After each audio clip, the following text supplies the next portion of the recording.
Am I ready to quit life now just because I'm older and approaching retirement age?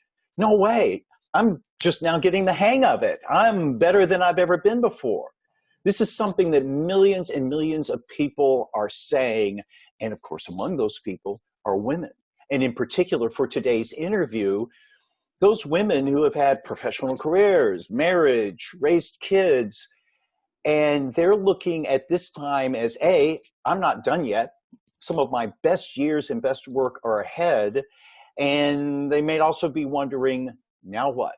Now what can I do to have a more intentional and fulfilling life? Maybe it is my turn. Well, to help us navigate these waters and come up with ideas and solutions and perspectives is someone who's been working in this field for quite some time and has been counseling and coaching people, Autumn Nessler. She has helped them with transitions into an intentional life plan to step into the next stage of life and get going. So she has not only insight and some validation if you're feeling this way, but also some steps and methodologies that she'll be sharing here in this interview with which to get you going. So Autumn, first of all, give us a sense of what you're finding both directly and through all your research and everything that's going on right now with so many of these women who are, let's say around or over 50. Yeah. Good morning, Paul. First of all, thanks for inviting me to be part of this amazing program that you do. Thank you. So you're right. And I count myself as one of these women, by the way. So and I'll talk about millions of us. There's millions of women out there today who are thinking about what could life look like when I leave the big job, right? So, I think about, unfortunately, we are such a huge group of people, and we're all kind of looking at this at the same time and deciding what to do next and what will life look like. Unfortunately, we don't have a lot of role models to kind of help us navigate what's next. That's good and bad, right? So the good news is we get to craft our own plan. We get to determine what it's going to look like for us as a whole generation, which is pretty darn exciting. We have been told, for many years, and those women that are listening today will really appreciate, there used to be a commercial, the Angelique commercial. It was a really bad perfume. But really, that was kind of the model, I guess you could say, for lack of a better term, for women like me. We were supposed to bring home the bacon, fry it up in the pan, and oh, by the way, never let you forget you're a man, right? And oh, by the way, do it all in high heels. So we've been kind of living under that model for many, many years. So now we're looking at this life, this post-career life, I'll call it. And for many of us, we're not ready, like you said. We're not ready to, hang up whatever, the high heels or whatever we're going to do. In fact, we have a great opportunity to think about what it might look like for us, whether it includes work or not. But at the end of the day, it's our opportunity to navigate these uncharted waters. So it's a very exciting time. Yeah, as I've been advocating for all of us for so long is looking at this stage of life. I hate the word retirement. Now, Yes. For some people, it's right. God bless you. Godspeed. Go for it. You've earned it. But how many people have we heard about? Significant number who have just said, oh, well, I guess I retire and I take a 40-year vacation, because you have some decades of life ahead, decades of increased health span ahead. And also we're a generation that lived in a different existence where we have a desire and a need to signify and be relevant. And for those who do try retirement and quote unquote fail at it, it's because they've lost that relevance. And that's why alcoholism, drug abuse, divorce, and things of that sort are on the increase. So it would seem that in what I'm running across is that people get that awareness of, oh my gosh, you're right. I've got all these years, I don't feel like I'm 50 years old. I don't feel like I'm 65. I feel like I'm 40. But you're lost in terms of trying to figure out, oh my gosh, all of a sudden I've got to almost like come up with a plan like I did in college, and I was more prepared then of what I'm going to do with my life. Right. Yeah. And, you know, I always talk about, and you're kind of alluding to it as well, is that as individuals, we go through numerous changes in our life, right? Numerous. And, you know, some of those happen by by choice, you know, getting married, or by opportunity, you know, we take that next big job, we take that big offer. It could happen by a natural end, you know, whether it's graduating from college, or it could be something unwillingly imposed on us. Can you say pandemic, right? So at the end of the day, these things are what really, you know, kind of give us those aha moments, those, you know, looks in the mirror, that kind of conversation that we have with ourselves when no one else is around, to get us to start thinking about, wow, is this it? You know, is my tombstone going to say she worked? I mean, so this, I really believe that what happens, especially for women, is there's been some significant change. You know, the last child leaves for college, or the marriage ends, or, you know, we lose our jobs, or it could be that ourselves or significant others have health concerns. Something has happened that's caused that moment of pause to say, really, you know, that is it. And I think often, you know, as you and I talked about before, I've had many conversations with myself in ladies' room mirrors, and I'm brilliant. You know, I'm the best one person board of advisors I have. But it is those moments that really transform our thinking. And it's really that change. It's that event that happens. So it's, you know, and I like to say, is there a certain age? Yeah, probably at 50 plus for women anyway. Well, and you had one of those moments yourself. How did it Yes. impact you? Yeah, yeah. Well, you know, I've had several, but the one that had the most significance was during a blizzard in a major hospital in Delaware, emergency room, ladies' room. We had just come by ambulance. My husband had had another heart event. This was not our first rodeo. I had many of those over the years. And so it was myself and the nurse sitting in this waiting room. And the door swings open in the back, and out walks a priest. This sounds like the beginning of a really terrible joke, but it's not. So he makes his way over to the nurse's station. She looks up and points at me. He comes walking over to me. Now you can imagine, conversation is going on. That's it. I've lost him. Life is the way I knew it. It's going to change dramatically. He had just come out, obviously, to give me an update, thank God, on my husband, and that the doctor would be out shortly. Well, when I felt my legs again, that led me to a ladies' room.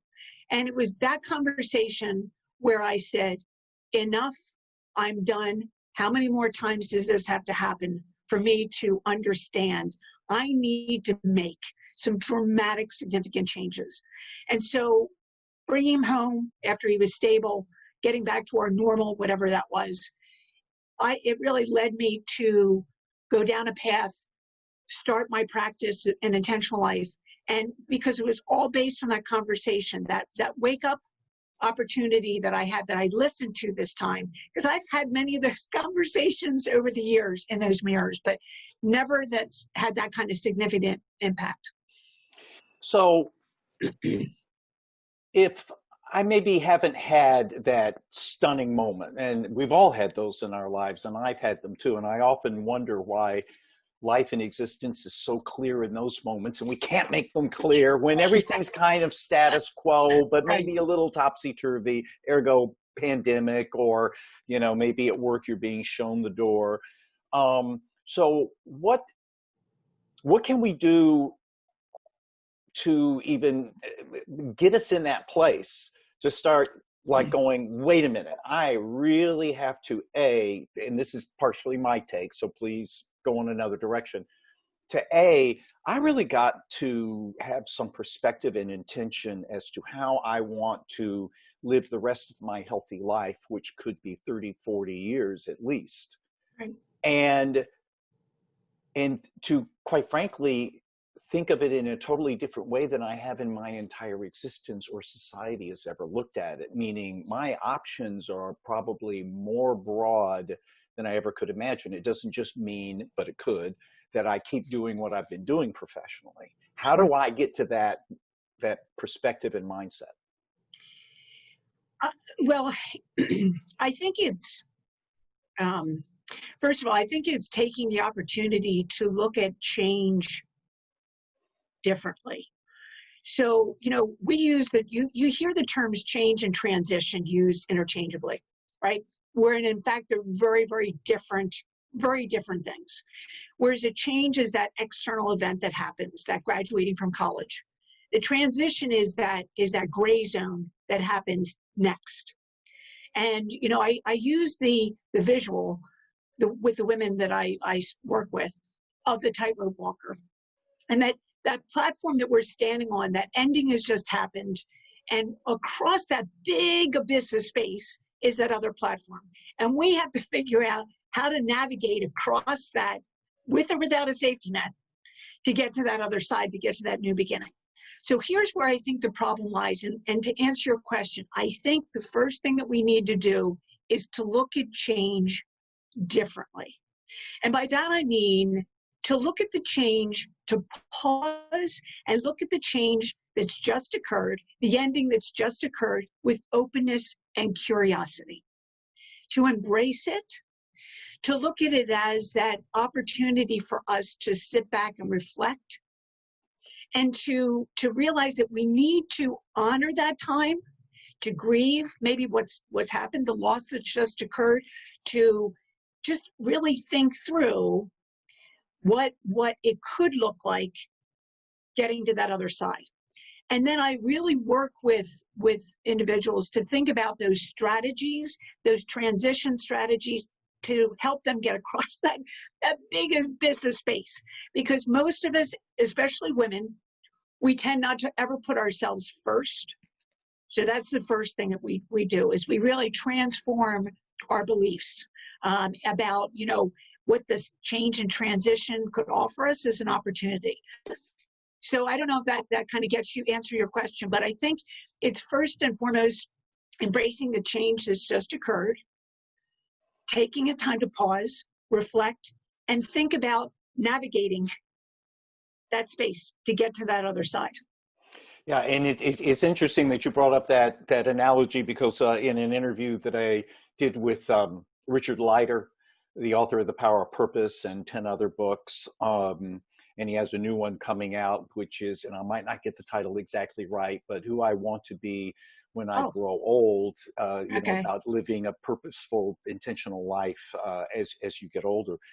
And he uses the analogy of the trapeze, in which you're swinging on this one, and then, like right now, both with the pandemic, which I was specifically referring to, but also in your context, it's that moment when you're letting go, and you're grabbing hold of the other one. And I mean that's challenging, and that's scary, because you are requiring an entirely new mindset to. And opening up possibilities you maybe haven't even considered. I mean, in your experience, have you found that to be a challenging and difficult thing to do? Most of us avoid it at all cost, because somehow that period, that great abyss, somehow that is seen as almost like the way we're feeling. Like that transition period, that gray zone, Paul, as you know, can last for days, weeks, months, sometimes even years, which is awful. And most of us just want to get to the other side. We don't want to deal in the muck. We don't want to deal in the gray zone. We want to move forward and do it now. And when I talk to women about honoring that transition period, they're not comfortable with that. They're used to taking action. I got to get through this. I got to move forward. And, it's very difficult. So yes, absolutely. Most people, men and women, just not women, but most people don't want to be in that gray zone, be in that transition period, because it just is not comfortable for us. And we're used to being action-oriented individuals, right? We set goals, we move forward, and so most people will avoid it at all cost. So what are your what's your methodology? What are your strategies? I mean, kind of take us from ground zero going, okay, now what do I do through that transition and into something successful? Yeah. Well, as I mentioned, the first things first, of course, is looking at change differently and honoring that pause and taking that opportunity. And then the first thing I always talk about is transforming our beliefs. You know, and realize that what we're going through and about to go through, we've done it so many times before. When we think about all the changes and periods of transition that we've all been through, and guess what? We've done it with 100% success. We're here talking about it. So the first thing I really encourage people to give themselves the message, one of my favorite things is, you've got this. I've got this. I can do this, you know, and really to embrace that. You know, and we then talk about reframing our perspective. And that by that I mean, you know, as women, we should ourselves to death. We should be the best employee. We should be the best mother, the best wife, the best grandpa. You know, it is exhausting shooting ourselves to death. And so I get women to think about putting themselves first, especially during this time. Now, for many people, when I say that to them, their initial response is, that sounds awfully selfish. And I'm supposed to be caring for everybody. I can't put myself first. And I always use that airplane analogy. You know how they always say, put your oxygen mask on first before you do it for the kids? It's actually a selfless opportunity for them to pause, to reframe their perspective, because not only are they benefiting themselves, but they're benefiting all those around them, all of them that are part of their tribe. We then also talk about invigorating our thinking. You know, we're so busy wearing so many different hats, juggling so many different roles, that our thinking is very clouded at that point. And so I have found two phrases that I absolutely love, and I use them myself all the time. And the phrases are, what if I looked at this as a whole different opportunity for myself? Imagine if I took the next year of my life and did something totally different. So just those two phrases, I don't know what it does in the brain. I'm not a neuroscientist, I have no idea, but it just tweaks something in our brain to reimagine, recreate, redesign. It just excites us. You know, and the fourth strategy, of course, is most of us don't clarify timing. And my comment is always to them, if not now, when? If not now, when, right? Because, you know, we can find every excuse in the world, every excuse not to take the time to do what I'm talking about. And so I just remind people that you got to do it. You know, we don't get do-overs, right? So it's that opportunity. And finally, like any good thing, any plan requires action. So taking purposeful action and sitting down and really thinking about what it could look like. And this is all before we get to that other platform, right? It's that transition process that we should embark on each and every time some change has happened in our world that's gotten us to start thinking differently. Now, if you're in a relationship with a significant other in whatever context, what do you do about that in terms of getting them aligned and on board? And just a real quick story. When I hear about people going through the retirement honeymoon, when one partner, especially one partner who works and the other person maybe didn't work that much, for a while it's really great. But one of the things that they find is that there's discord because the person who, for instance, wasn't working much has their own life, and the other person's like, hey, here I am. Or they want to transition to something and the other person isn't on board. And I know it can literally lead to divorce. It does. About the big relationships in your life when you're starting to undertake it, let alone actually doing it. Yeah. Yeah.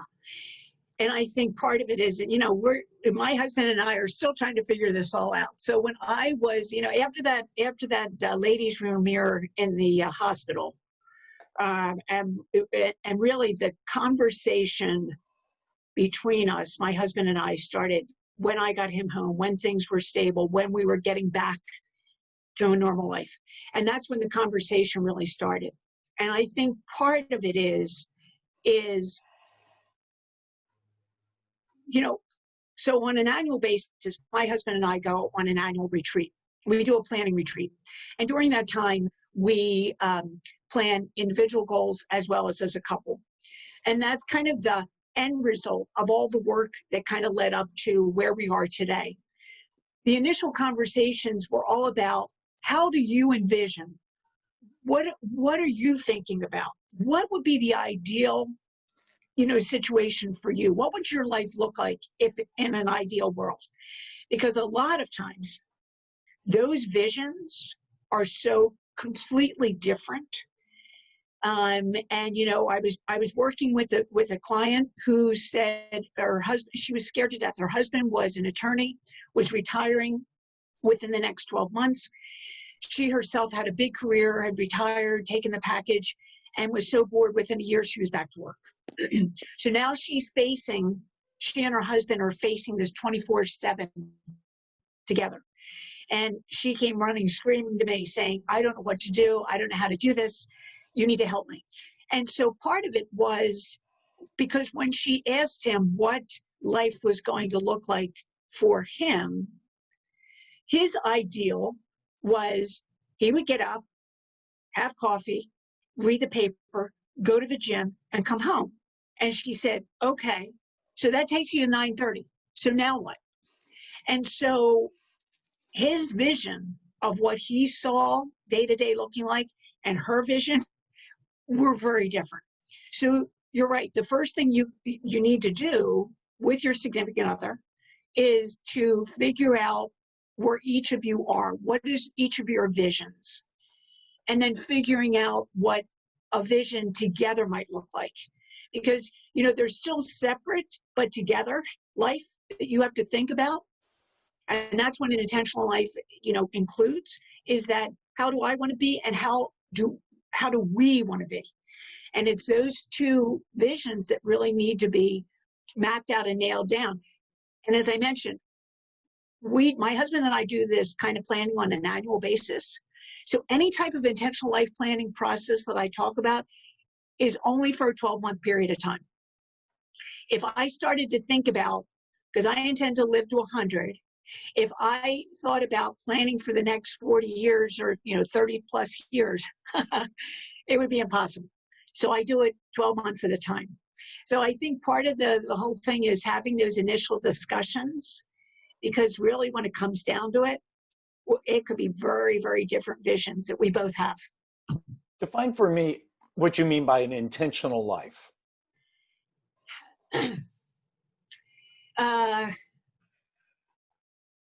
Well, I guess looking at ideally and I look at it almost like I think about a recipe. I remember reading an article, this guy, Andy Cohen out of Canada. He wrote an article called The Tapas Life, great article. And when he thought about his retirement, he was about a year into retirement, and he was bored out of his mind. So he started looking at retirement or that post-career life or his intentional life as being little small plates of things that he enjoyed doing to kind of map out what an ideal day, what an ideal week, whatever it was.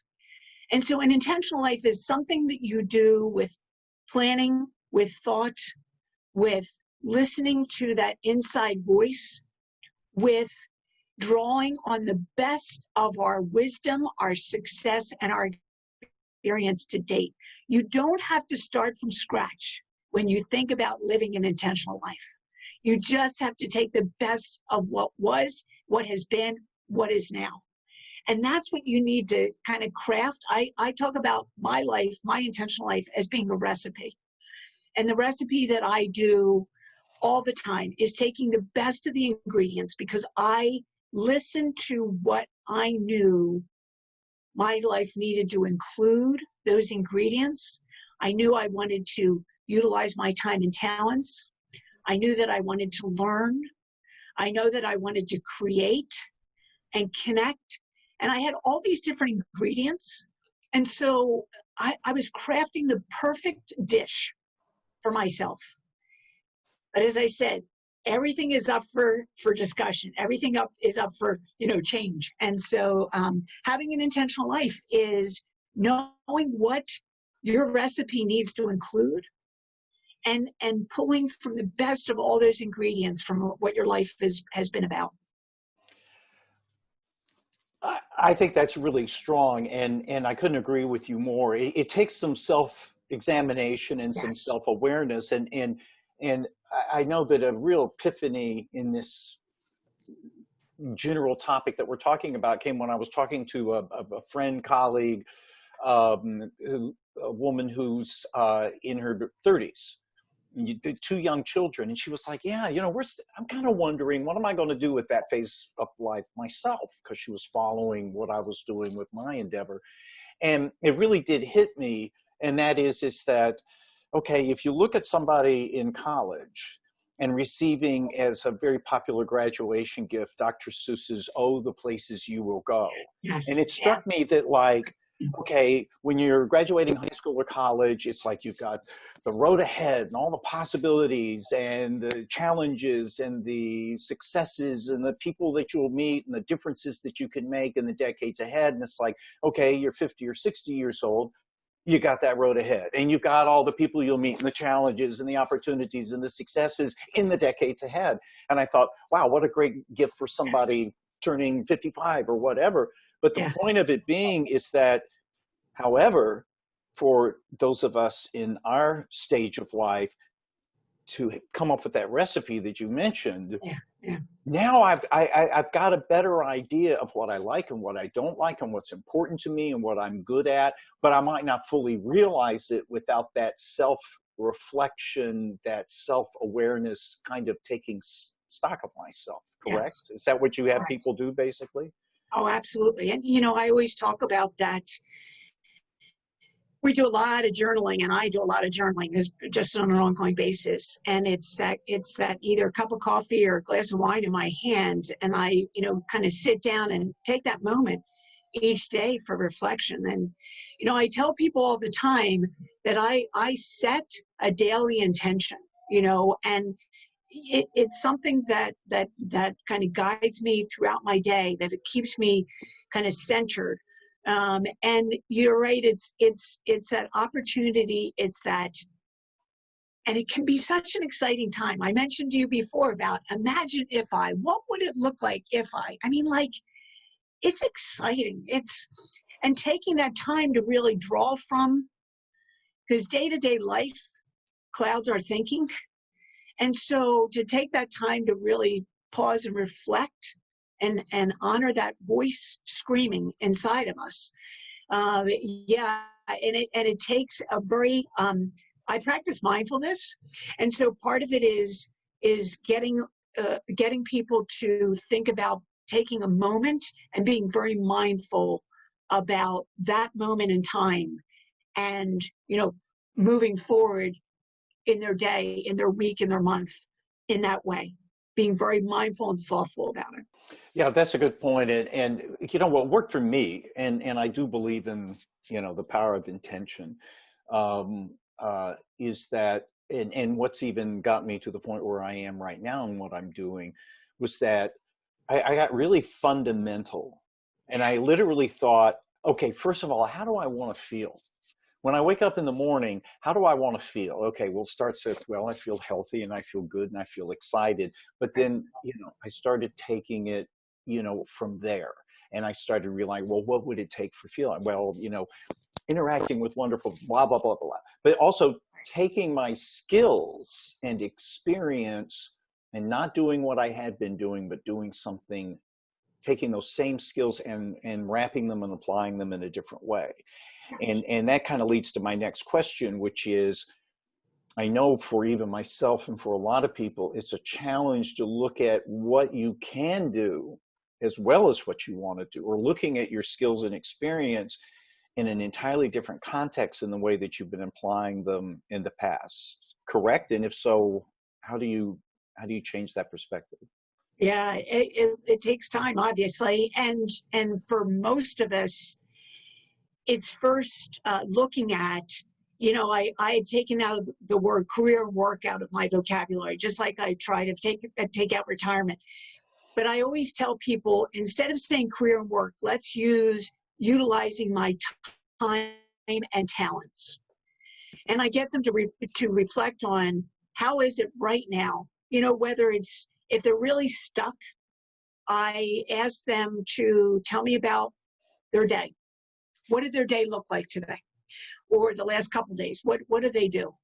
And what I do is I give them feedback. So what you're saying is that meeting that you led, that you were talking about facilitating.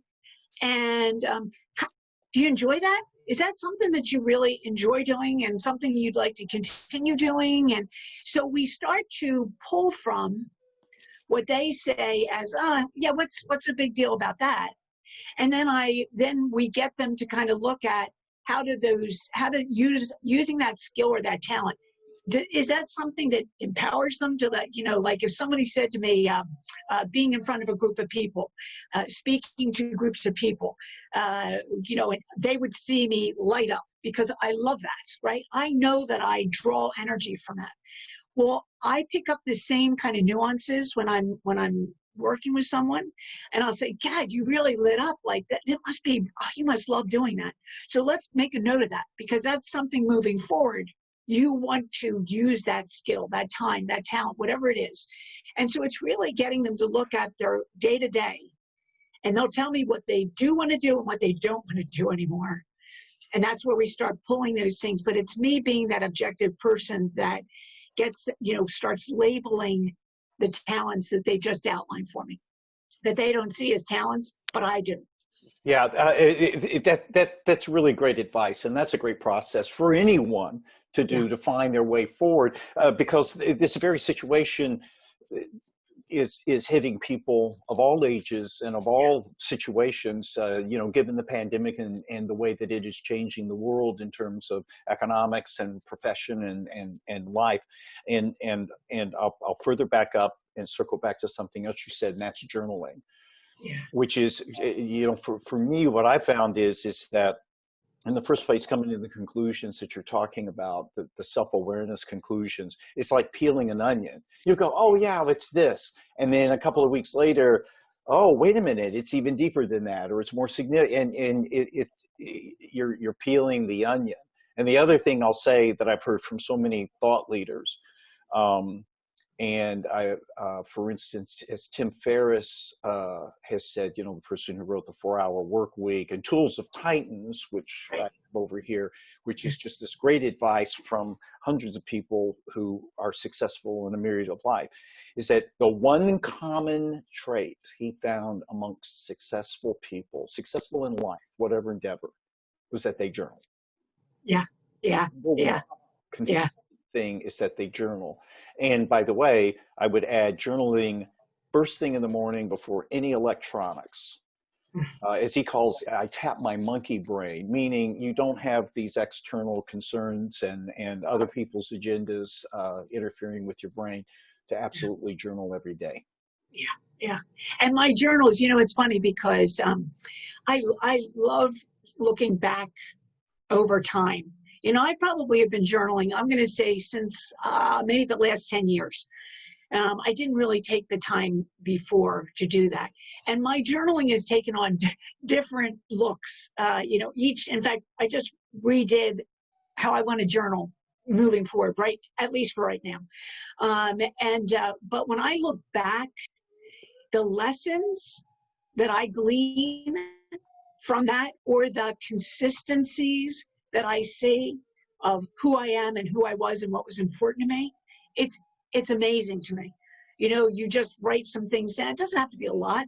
I'm not a filled like many pages. I might do half a page or whatever.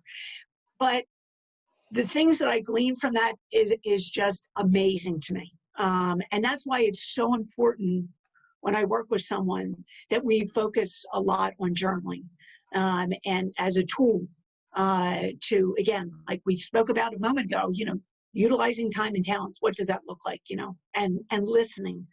The only time we can actually listen is by writing it down. Yeah, what I love about it, so many things. That number one, it's that private conversation with yourself. No one ever has to see what you're journaling. Number two, there is the reticular activation system, which literally, because you're writing it down, your brain absorbs it and does more with it than if it's spoken or certainly just thought in your head. And you're right. Going back and look at it, I get two among many emotions, of course, I get two. One is cringeworthy. Oh my gosh, I said that, or I felt that. Oh, man, I am so. Yeah. No. Yes. No. We all have those. But then the second one is seeing progress. Yeah. It's like, oh my gosh, I was so wrapped up in that, and I have discarded it, or I have embraced it, or something like that.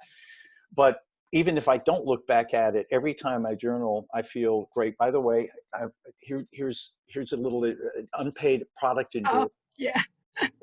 Are you familiar with this? I am not. No. Oh, this is called the 5-minute journal. Okay, And I can do that. Yeah. Again, it was a Tim Ferriss recommendation. Let me open it up where you can't read anything. And what I love about it, it takes 5 minutes. And what I love about it is that every day, every morning, 3 things that you're grateful for, 3 things that would make today great, and an affirmation. And then before you go to bed, 3 amazing things that happened today and what would have made today better. That's fabulous. And it's got a little quote on top of it, and it takes 5 minutes. I love that. I tell you, everyone I've turned onto that book keeps thanking me for it. Yeah. It's amazing. But also the more extensive journaling can be helpful too. So. Yes. Yeah. So before I ask my last question, okay, what is the best way for people to get in touch with you? A couple different ways. First of all, they can always email me, and that is autumn@designretirement.org.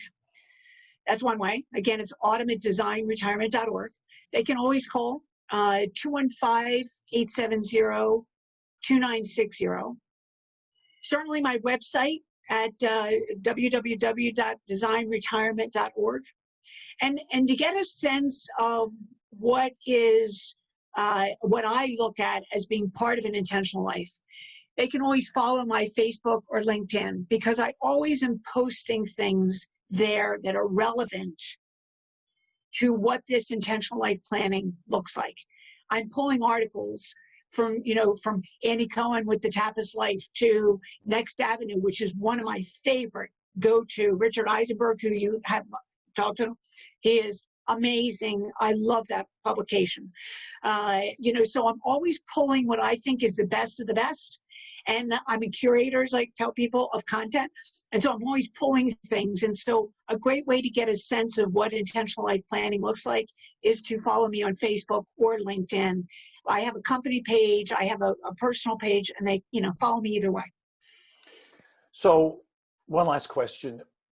What is your intention in terms of the impact that you're hoping to have on the world, society, but certainly the women's lives who you engage with?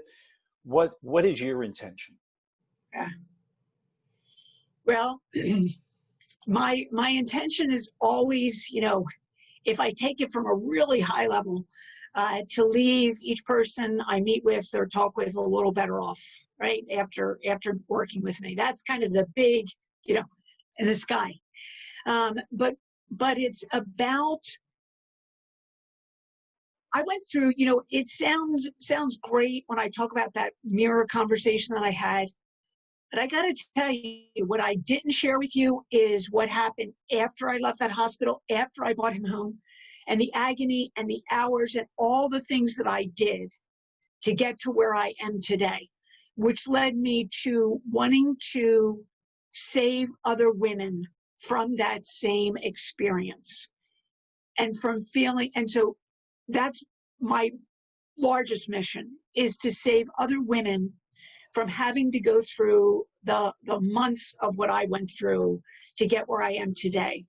And it could be women that are facing post-career life, but it could also be women who want work to play a much smaller role in their life and to have look at all the roles. So it's really about, again, preventing others from going through that same agonizing process, and teaching them also a procedure, not procedure, process that they can then use on their own on an annual basis to create a new intentional life plan for the next 12-month period. So it's about teaching, it's about, helping them, it's about educating, but it's again about helping them get on the path to their own intentional life. That's great. And I might add that when you thrive, others thrive as a result of you thriving. Whether it's, I've talked to people who've started entrepreneurial endeavors later in life. Paul Tasner, who started a business at age 66, and he's like, my granddaughter thinks I'm really cool. Really well, you know what? He's leaving a legacy with her. He's showing her what life can be like, period, let alone in this life. When you're healthy, when you're happy, when you're engaged, you make everybody healthy and happy as a result of it. So wonderful insight, wonderful advice, Autumn. Thank you so much. Yeah, Paul, it's been a pleasure. Great to see you. I'm so glad we could make this happen. Yes, finally. We did it.